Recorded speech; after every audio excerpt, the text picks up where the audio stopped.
il y a infiniment plus d'intelligence dans deux cœurs qui essayent de se rapprocher. Je dis bien essayent parce qu'on n'arrive pas toujours. Il y a bien plus d'intelligence dans deux cœurs qui essayent de se rapprocher que dans deux intelligences qui essayent d'avoir raison à coup de gourdin, qui est malheureusement quasiment le seul modèle que nous ayons. Lorsqu'on regarde la moindre émission télévisée avec ceux qui sont censés nous inspirer comme dirigeants, on voit des collisions d'ego avec des êtres qui veulent avoir raison et qui ne passent pas leur temps de silence à écouter pour comprendre, mais à préparer leur contre-attaque. C'est d'une misère d'absence de discernement. C'est d'une grande, grande pauvreté. Prenez un petit moment d'écoute de vous-même pour aller voir les moments où vous vous retrouvez dans des rapports de force, dans cette prétention à avoir raison, à vouloir convaincre l'autre. Vous entendez dans ce joli mot que personne n'a envie d'être un con vaincu.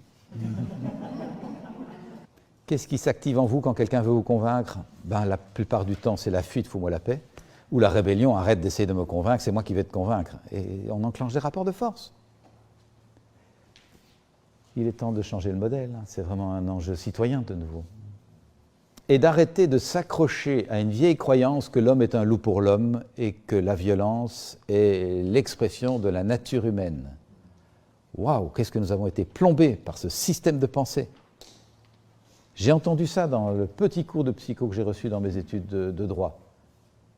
Tout petit cours de psychologie. L'homme est un loup pour l'homme.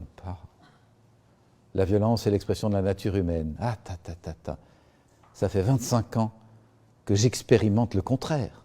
La violence n'est pas l'expression de notre nature. La violence est l'expression de la frustration de notre nature, ce qui n'est pas du tout la même chose. Si vous êtes aimé, reconnu, trouvez du sens à votre vie, avez une joyeuse appartenance, vous savez comment déployer vos talents et le monde autour de vous vous y encourage, pourquoi seriez-vous violent?